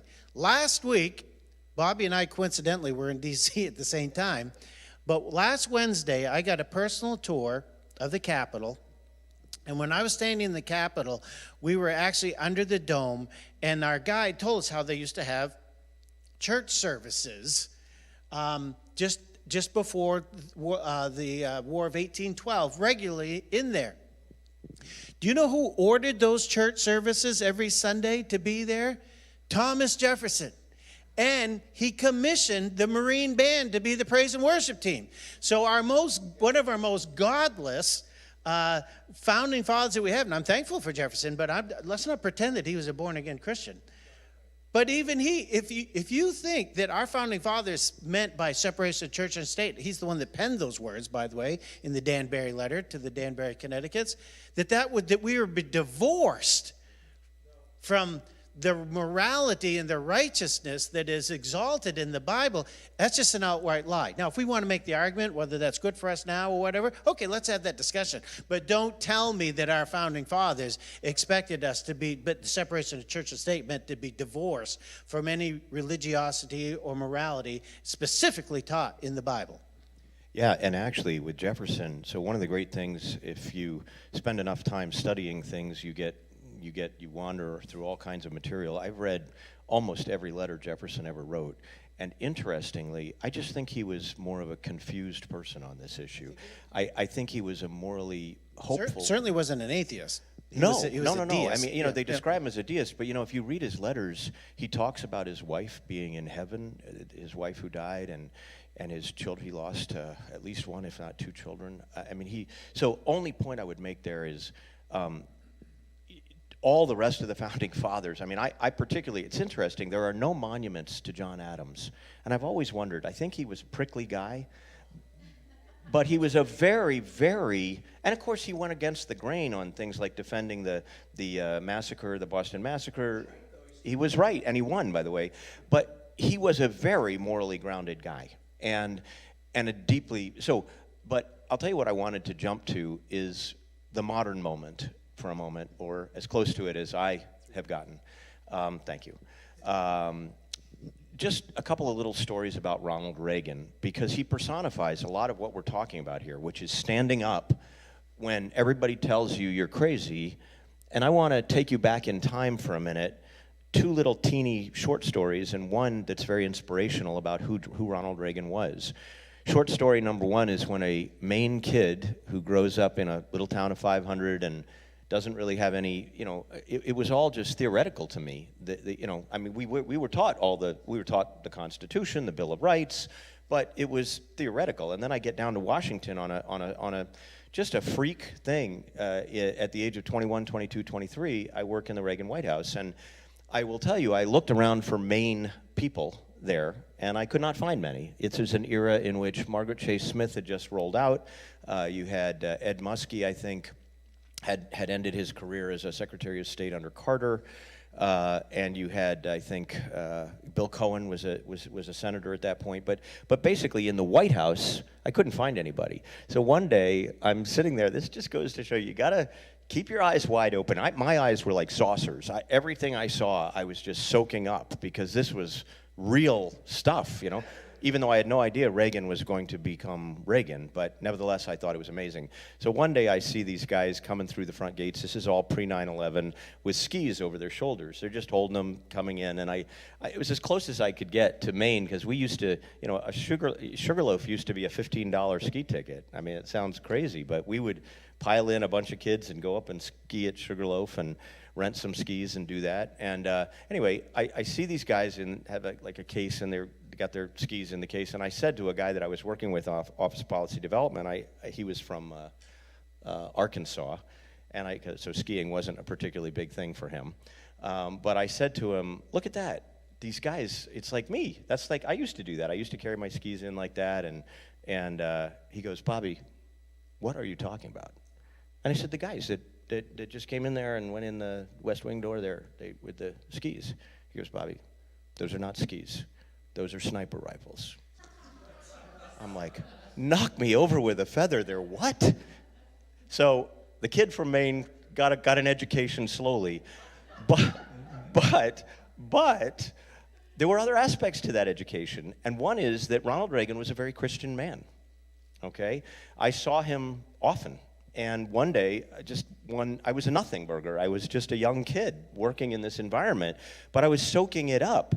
And he was real. Everything you saw in private was the same thing you would see on a television. There was no duplicity in this man. He was literally guileless. And I once had somebody say to me, "How did that happen?" I said, "I don't know. For someone to become the president of the United States, but really be guileless." He was. He was just an idealist to his very, very, very, very core. So one day we're in the almost never in the Oval Office. We're in Rose Garden. And the way the Rose Garden's about half the size, a little more than, it's not as big really as this portion of this room right here. But Reagan was standing at a point in the Rose Garden where he's being given a check, a huge cardboard check, just the same way that Trump is trying to save money. Well, Reagan was commissioning people to save money, get rid of the waste. So he had the guy who was the head of USAID giving him a huge cardboard check for like $25 million. Well, the way that day it was set up, if Carroll was where Reagan was, and the guy over there is handing him the check, and the Washington Monument is out there, and the press room is behind us here, the Oval Office is over here.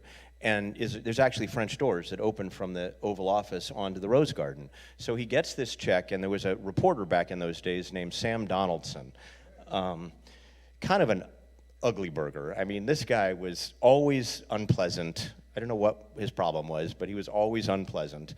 And always trying to get the scoop. So the reporters were over here, kind of out there toward the south lawn, and they're all behind a cordon. Well, he bumps the cordon and grabs his cameraman almost by the neck and grabs him, and they go right by the president into the press room. And, I'm just a kid watching all this. I think, wow, that was really rude. But, wow, didn't faze the president at all. He just keeps saying what he's saying and finishes off. And when it's done a minute or two later, Meese and Baker and Devers are trying to guide him back to the Oval and go into the Oval Office doors there. But he's walking across, and he's walking back, and he sees something in the grass. And so he leaned down, picks it up. Well, I was totally curious. I couldn't tell what he picked up. And he turned around, basically talked to them, and said, "No, I'm going into the press room here." And so what did this man, who was the president of the United States, the leader of, the world, what did he do? He went over and found Sam Donaldson's cameraman, who'd been dragged over there, and said, "You dropped your lens cap," and then just went back. I thought, wow, real human being. So I want to tell you the last one, and it relates to this over here. Reagan was called, as Trump has been called, a madman. He was called every name in the book that you could think of, and probably a lot that you couldn't think of. They said he was a dumb movie actor, and he was going to cause World War III. They constantly used the word Armageddon, constantly. They said, he's going to bring the end of the world, and blah, blah, blah. Reagan never let it faze him. He didn't take it personally. One of the great, great, great lessons that if we could just teach our young people, take nothing personally. Usually if someone's angry at you, they're just having a bad day. Colin Powell would tell me that all the time. Don Rumsfeld would send over these nastygrams every morning, and his responses were things like, "Well, I think my friend Don's just having a bad day." Or he'd say something like, "I think what he's really trying to get at is this." So here's what happens. If you model that behavior, none of us were going to come petty. If we got petty, that was like disgracing the boss. The boss is putting up with all this garbage, and he's showing us how to do it. That's why he unified that entire building. People that didn't like each other, because that's leadership. So Reagan, being called all these things, took none of it personally. I watched him all the time. Nothing. Even the Iran-Contra stuff, it bummed him out a little bit, but he knew what the truth was, and so he never took any of this personally. So when he came to office in 1980, there was a governing idea that even some of we didn't have the word rhino back then, but even some of the more moderate Republicans, like Henry Kissinger, they subscribed to this idea called convergence. They said that the Soviet Union is one legitimate form of government, and ours is another legitimate form of government, and we're just going to have to converge with them and meet them in the middle. And Reagan said, no. This is not a legitimate form of government. This communist state has 300 million people, many of whom, by the way, were Orthodox Christian, but in catacomb churches, has 300 million people. By the way, similar things happening in China right now. This is an evil empire. He did that. He gave a speech in London. He called it an evil empire. And the advisors went, "Oh my God, you can't say that kind of thing." And he said, "Yes, I'm going to save that thing. And we do not converge with evil. That is an illegitimate form of government. And ours is a legitimate, freedom-loving form of government." And so the most stunning thing happened. If you go back and look at the history books, there was celebration in the gulags because he stripped away the concept that there was any legitimacy to communism. And so he became president. They still uttered this business about convergence, and he said, "We're not going to converge." And then he went in 1983, and I had spent time behind the Iron Curtain in the Soviet Union, and I had spent a couple of months in Poland, which is a very Catholic, one day I was in Poland working, I was helping one of the underground leaders, one of the 9 leaders, and they were not on the government's nickel just because I was fascinated by it and I loved it and I wanted them to succeed. And I will never forget Cardinal, I think Glemp at the time, up in Gdynia, they would march from the church over to the shipyards every Sunday morning, and they basically marched in tens of thousands, challenging the communists to cut them down. And one day I was up there with the daughter of one of the leaders of the Solidarity movement, and I'm listening to them chant, and I'm trying to, it was during martial law too, and I'm trying to think, what are they saying? I kept thinking I was hearing the word Reagan in that. And she looked at me, I don't speak Polish. And she said, they're chanting, tens of thousands of people are chanting, Reagan will show you, Reagan will show you, Reagan will show you, Reagan will show you. So, 1983 comes along. He goes to the Berlin Wall, yeah, and Mies again, and Baker in particular, they said, no, it'll create a huge international incident, Mr. President, you can't say that. Tony Dolan, who was his chief speechwriter, said, sir, you're the President of the United States. If you want to say that, you say it. So he went to that wall, and he said, against all the advice, he said, Mr. Gorbachev, tear down this wall. And interestingly, it changed history. Not long after that, when I was, after 1989, the wall fell in 1989. And one of the most unbelievable things, I was there not long after that. You do not have to teach people capitalism. It just is right here, just like some other things. And these kids have these sledgehammers, and they are whacking this thing down. They're just taking that thing down. And oh my God, they were on top. And eventually, you spend enough time behind a sledgehammer, and the thing's going to come down. So they would sit. They were a couple. I approached this group of teenagers who were sitting like together with blocks of the wall around them, which are just blocks of concrete, right? And I said to them, one of them, so how much for this piece here? And they looked me up, they sized me up right away, American. And then, the way they look at it is American, rich American, right? I am a poor 29, 30-year-old, right? And I'm just like, and they looked at me straight. Now, this is a lot of money for me in that day. They looked at me and went, $40. I said, $40? It's just a piece of concrete. It's just a piece. There's lots of pieces. There's just a piece of concrete. I said, come on, let's be real. Let's be real. How much for this? Looked me straight in the eye again, goes, $40. I said, well, I am not buying it. So that's that. And then, of course, I bought it. So this right here is the proof that when you believe it and you fight for it and you really, if you can hold this, if you really will fight for it, you can create anything. Ronald Reagan believed you don't give in to evil. And here's the deal, you don't give in to evil. And you can come up with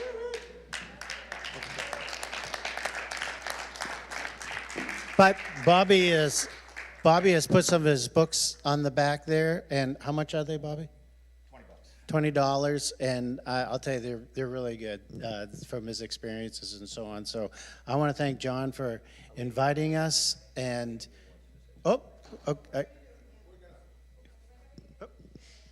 Yeah, well, we want to open it up for you to have some Q&A. You have cards. If you can fit your question or comment on like half of that card, that'd really be great. We've always got folks who take advantage of the time and spend more time pontificating their thoughts than actually asking a question or making a comment. So try to reel yourself in, get your comment on a card so that it's brief and answerable, and we want to just go ahead and begin to take those. We're going to take the next 20 minutes or so and do that. So, let something kind of bubble up on the inside of you. We're not looking to steer Bobby into a campaign speech. They're here to encourage us and to impart into us. So, he doesn't need any help getting set up with leading questions that get him to his talking points. Okay, so go ahead and ask some questions, make some comments, and you can make them to Carol too. Carol can be, well, as you've observed, Carol can be pretty windy. He can certainly talk his way into it.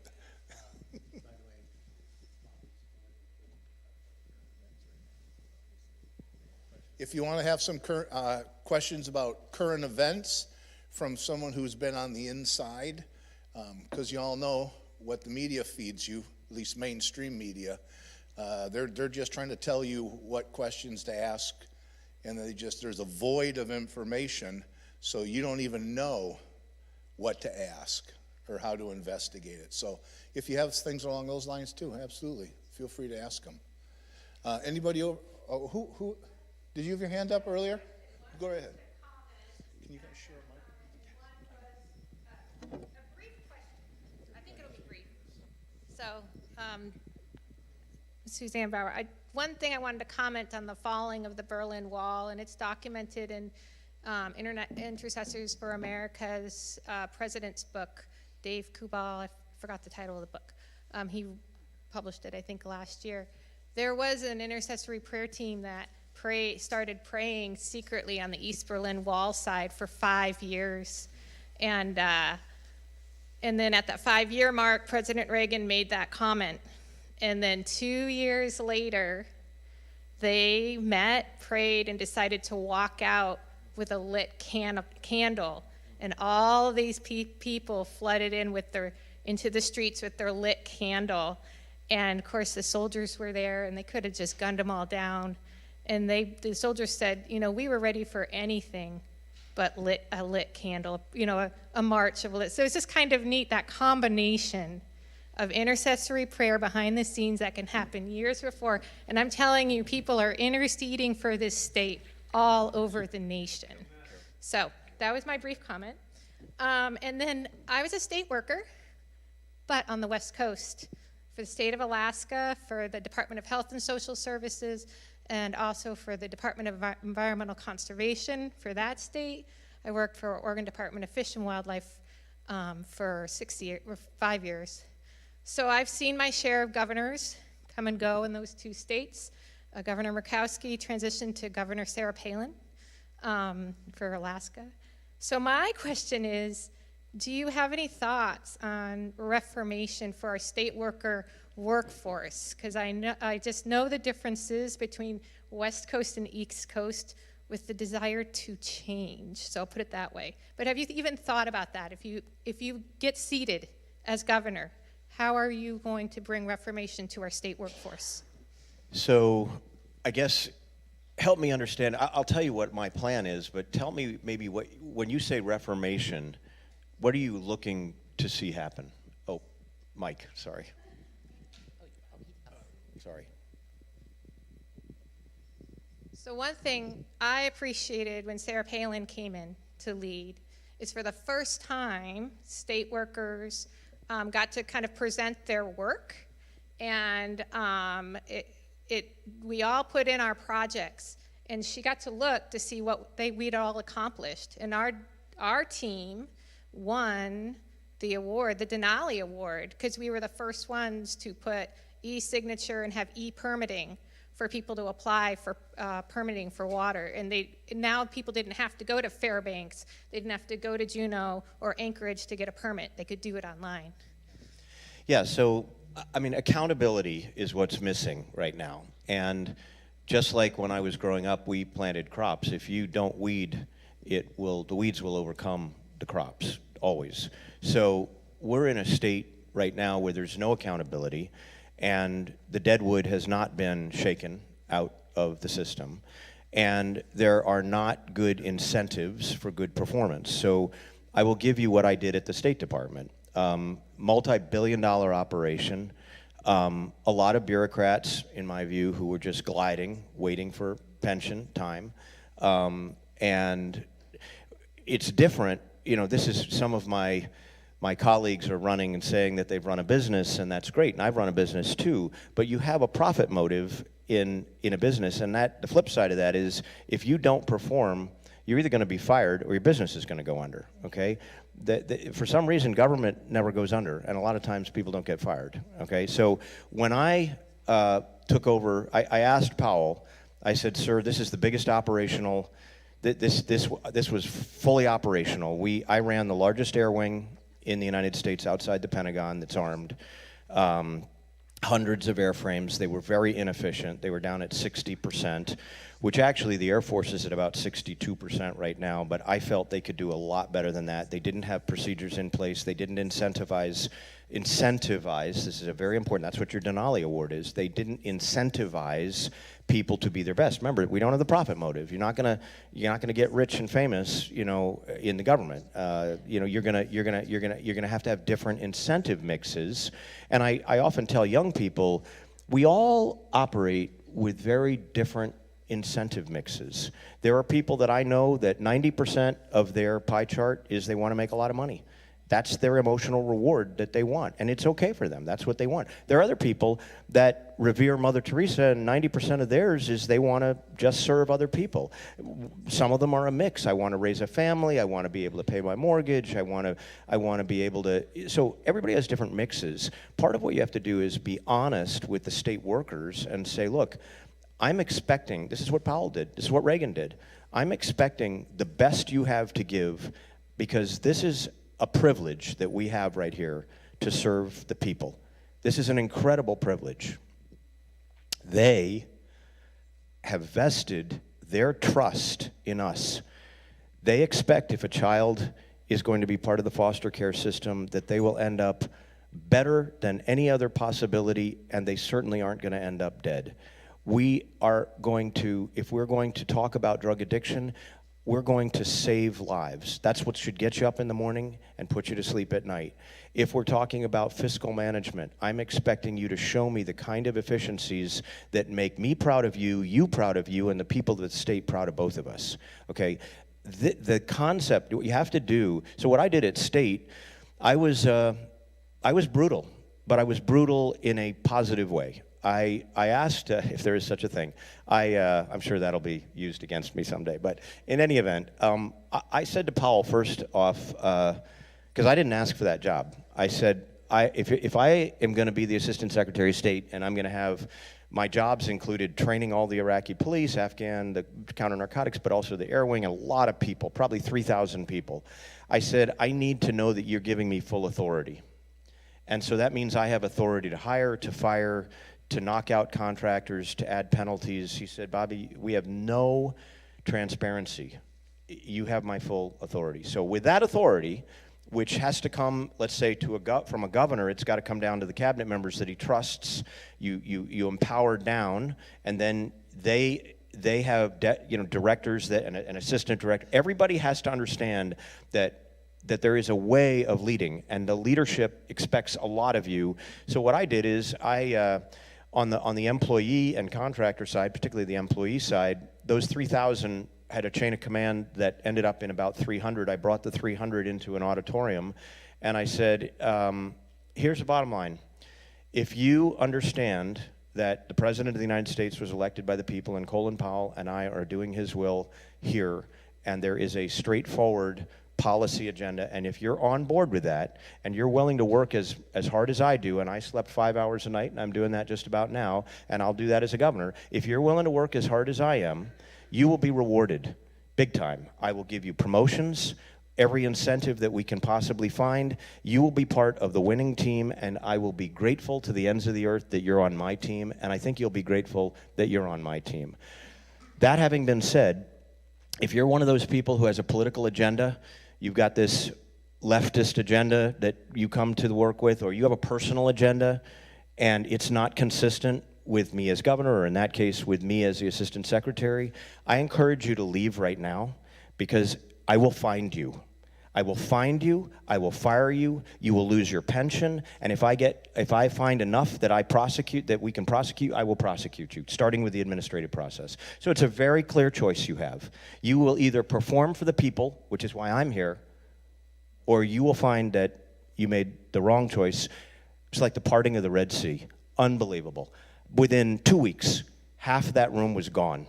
They had transferred away, they had early retired, they were like, holy crap, that guy, I told him, I know where the bodies are buried, okay? And you're gonna pay for it. Otherwise, so the ones that stayed with me, they were GS 13, 14, they graduated. By the time I was gone, they were SESs. They were big time. And you know what? When I left, 10 years later I came back, those people were now leading the show. And they were doing a great job leading the show. That's number one. Number two, I called in the contractors one by one. I didn't just call in the mid-level people. I called in the CEOs. We're talking about hundreds of millions of dollars. Same kind of baloney we're finding here in the state. I called them in. I said, so, and I got an independent guy to go through all the invoices of all these contractors, which took a little time, but maybe a month or two in, I start calling them in. Big name Fortune 100 companies. And I would say to I'm sure they thought I was a troglodyte, some kind of a primitive guy. But I said, here's the deal. You're going to start losing market share tomorrow because, in my view, you have overbilled in these areas. I can't claw back 5 years, but I can claw back a year, and you're going to write a check to the government by next Thursday. I'm thinking of one particular company. By next Thursday, you had overcharged for the fuel that was taking us trucks into Baghdad from Jordan. I said, you got no specificity. It doesn't match market price. We've got a choice here. I either refer this to the Justice Department while I talk to the Washington Post, or you write a check by next Thursday for $100,000 back to the people. You'd be amazed. I'd go in and I'd say to Powell, sir, we have another check from another contractor. Sir, we're getting this money back again. Can we claw back the money that went to these nonprofits out of the shooting fund in Lewiston? I don't know, but we're going to try. Can I sue a lot of the bigger entities that have abused and used Maine taxpayers to an extreme? I will sure try. And so I went after the contractors. The other thing I did is I know bureaucrats. I know how they operate. I know the good ones and how they perform and what the measures of effectiveness are. So we'll put measures of effectiveness across every single one of the major, we'll put them across everything, but the top 20 will have measures of effectiveness. We're going to be a lot of people fired. There's going to be some new investigators hired. I've already talked about hiring. It takes about 6 months to train a good investigator up.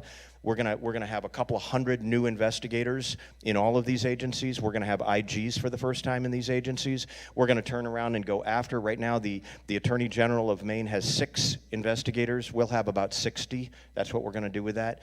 And so eventually what I did is I started pushing out accountability as if it really mattered. And one of the last things I did is I took all these contracts that these contractors were on. They're lazy. They don't perform. Look at what Steve Robinson's reporting every day. They don't perform, right? And when they do perform, a lot of them, they show up 2 months late, 5 months late, 6 months late. They're afraid they're going to get caught, so now all of a sudden they perform. So I put a penalty clause into every government contract that said, if you are 1 day late in the delivery of your services, it will cost you $20,000 a day for being late.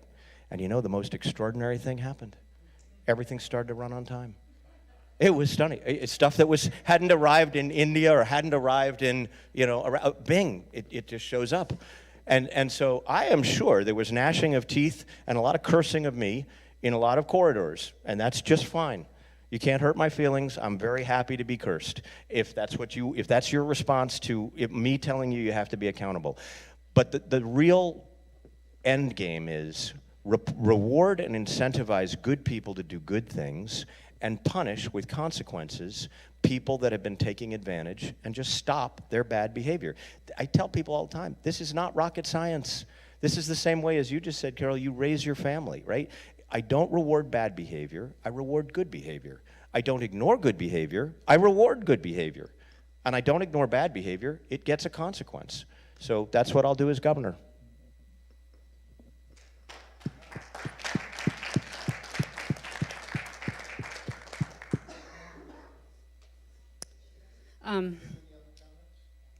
Bobby, I'm fairly new at following Maine politics, actually, so if I sound silly. But I know some have said it doesn't matter who's governor if our legislature doesn't flip. We have such mainly Democratic. How are you going to work with it? I mean, I'm praying that we are able to flip that, but if we don't, how are you going to navigate that? So actually, that's a pretty easy question. First of all, I already have a stack of handwritten, and they will become real, executive orders that will be about this high, that with or without the legislature, I will be signing those. Some of them will lead to lawsuits, but that's okay because over my 4 years I can replace the entire Supreme Court and put constitutional conservatives in all 7 of those spots. So then the ACLU sues me, and it bounces up and bounces right back down. First thing is executive orders. The second thing is I am working every single week. I probably have 2 events a week with legislators. We only have to flip, basically, we only have to flip 2 seats in the House to control it out of 151, and we have to control the Senate, it would be 3 seats. But if you take, and I'm working with these candidates in purple districts to get there, but that's 186 total. In order to control the constitutional officers, we don't have to control the Senate. We just have to control half of 186 plus 1. So if we get those seats in the House, we're in good shape. So my answer is, you work with the army you've got, but the reality is, if I'm the governor, I will stop a lot of bad things from happening. If I get those last few seats, we will turn those all positive, codify them, and make them law for as long as we can do that. Hello, my name is Hannah Joy.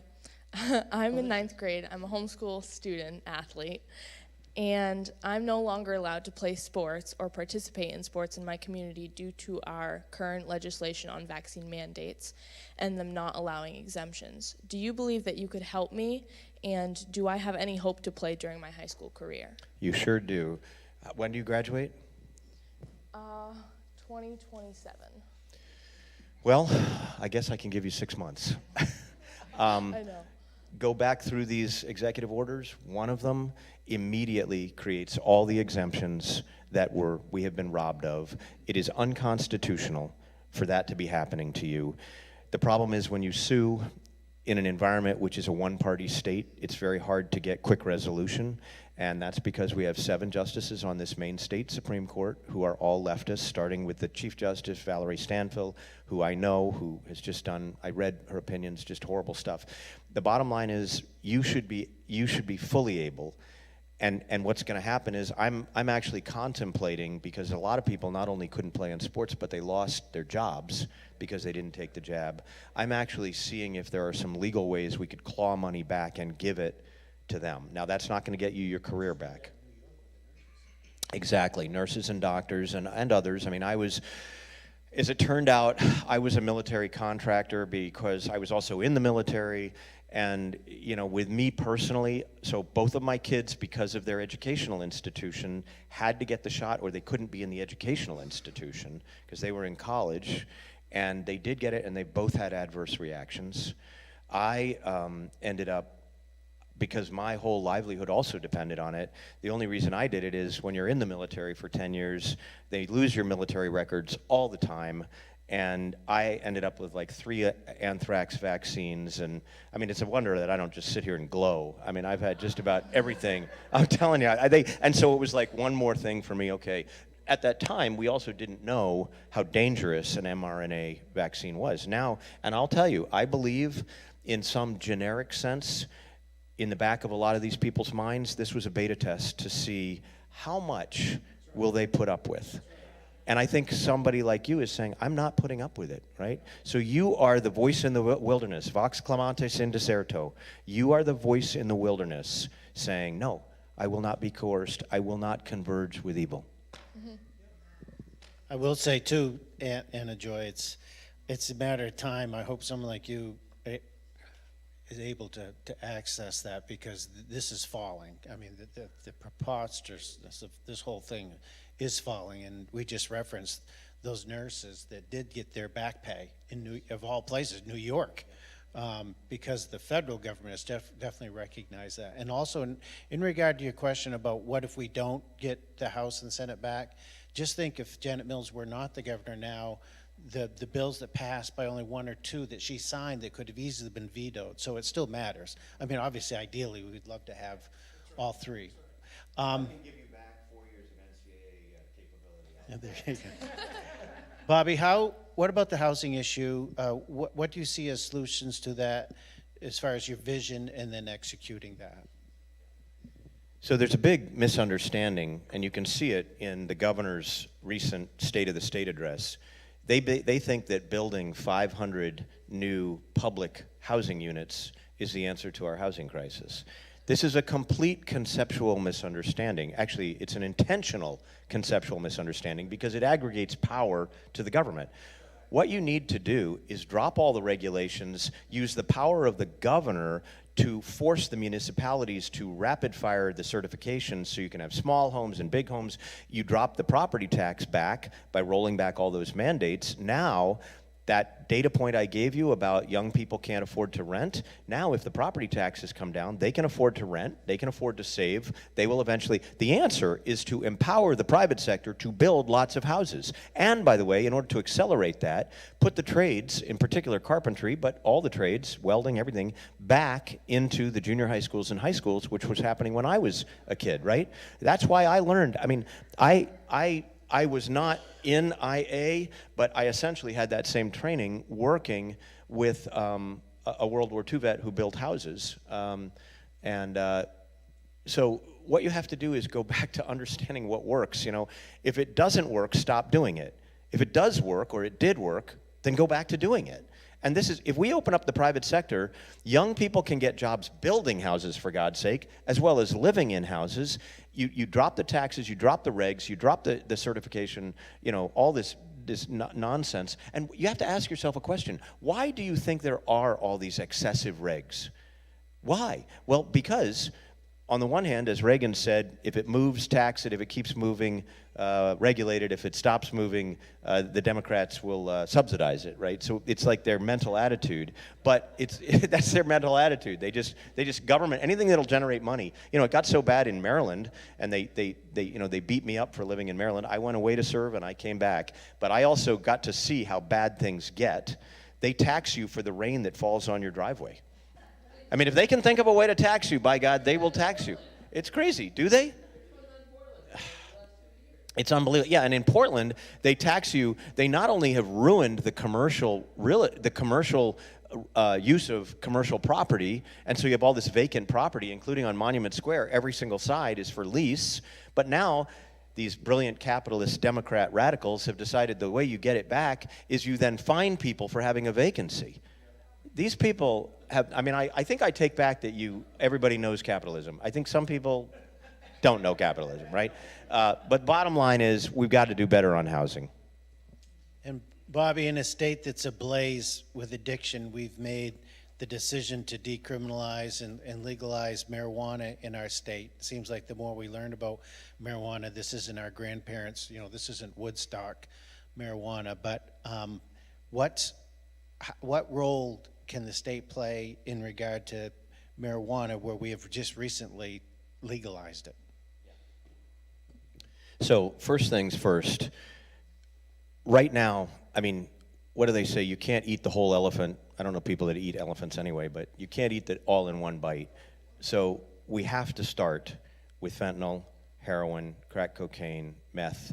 These are killing people every single day.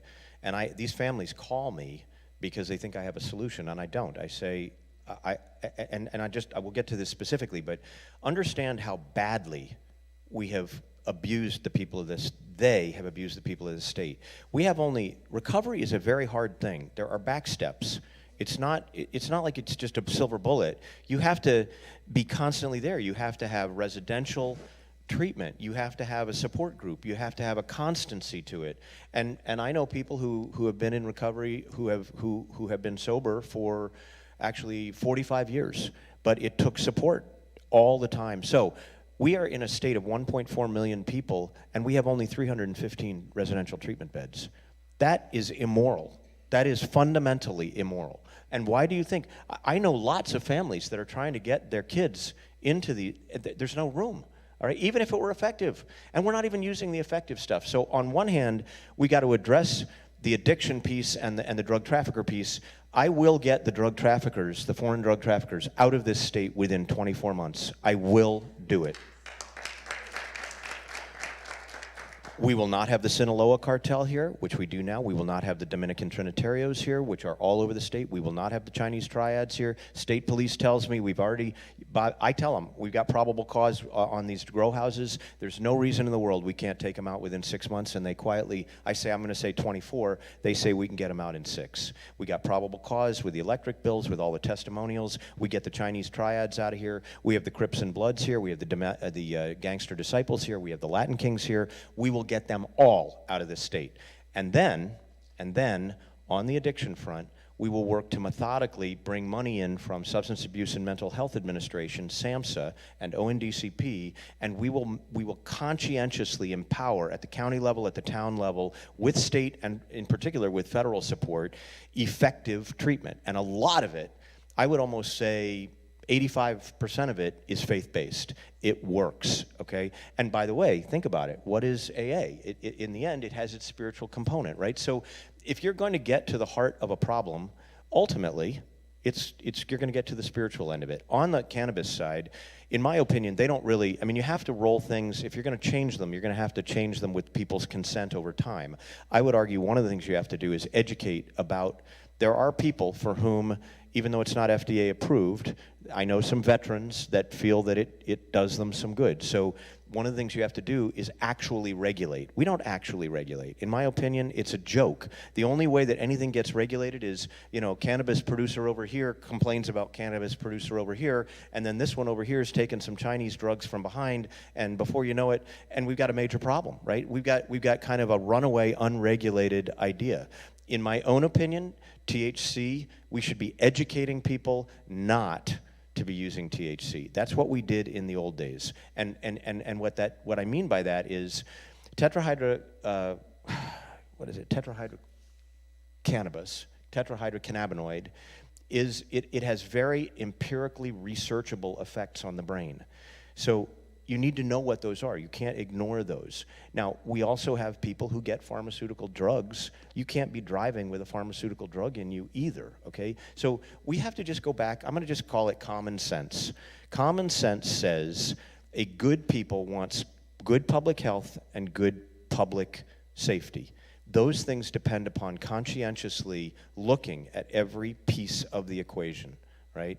And you know, I don't know how many people go out and tell their kids to go smoke pot. I don't think it's something people recommend, and I think that tells you in the back of your mind, there may be a medical purpose for this, but recreation is different. You know, recreation is skiing and running and that stuff. It's not sitting here, right? And so I'm just common sense, right? Will you work with ICE? I have sat down with ICE even in the last 2 weeks. This is a real tragedy. And this notion that they're going to punish the Portland police for coordinating, I talk with DEA every week. There has to be coordination between federal, state, and locals because all intelligence flows from the bottom up. If I'm a local or a state trooper and I get in trouble and I'm dealing with the Trinitarios, I need to be able to call over to ICE and DEA for backup. And the same thing is true in reverse. We have 8,000 illegal aliens estimated in this state. We have 1,400 that had deportation orders on them. They only got 200. The deportation orders were largely based on felonies committed either here or in their home country.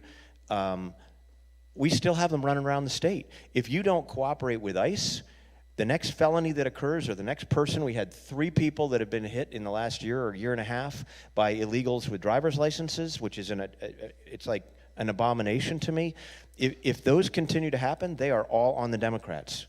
So you've got to cooperate with ICE. You have to. John, again, thank you so much for the opportunity, and I appreciate your vision of being, I call you a convener, and I thank God for the conveners, and I also agree with what someone said here about prayer. I can't remember which one of Billy Graham's daughters was at East Auburn Baptist Church a few years ago, and we had a meeting for the martyrs from around the world. I can't remember which daughter it was, but she asked me in the meeting before that privately, Carol, do you have hope for Maine? Because even then we were seeing how bad things were politically, and I said, I do. I'm optimistic about 2 things. Number one, I was saved when I was 7 years old, a little Pentecostal church up in Washburn, Maine. 2 things that I see now in my 60s that I didn't see as a young boy. The cooperation between the denominations. That is, we still have our distinctions, but we're keeping them in their proper relevance in that regard and unifying in Christ. And I've never seen so much strategic emphasis on prayer. And again, it's not enough yet. But I've never seen it in my last 15 years as the director, and those 2 things make me very optimistic. So thank you, John. Don't forget Bobby's books are back here. He's going to be here a little while if you want to grab one of his books. All right, thank you.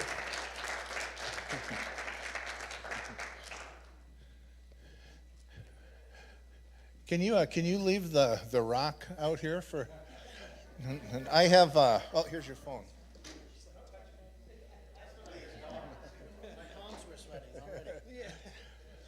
And I have a copy of that Berlin speech that I listen to every so often, and whenever I listen to that, I just want to cry, because it was just when President Reagan said that, where he was advised not to, and the whole Mr. Gorbachev, tear down this wall.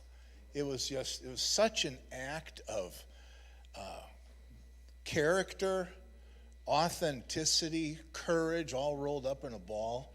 And I listen to that, and I can't help it. Just tears come to my eyes. I'm moved by that. In that same way, when truth comes out of our mouths into culture as Christians, heaven is moved. There's something good and righteous and heavenly about that. So maybe our takeaway today, we're going to wrap up a little bit early today. Thank you for all of you who have set your day in order where you can come back tonight. We're going to pray and take these things before the Lord.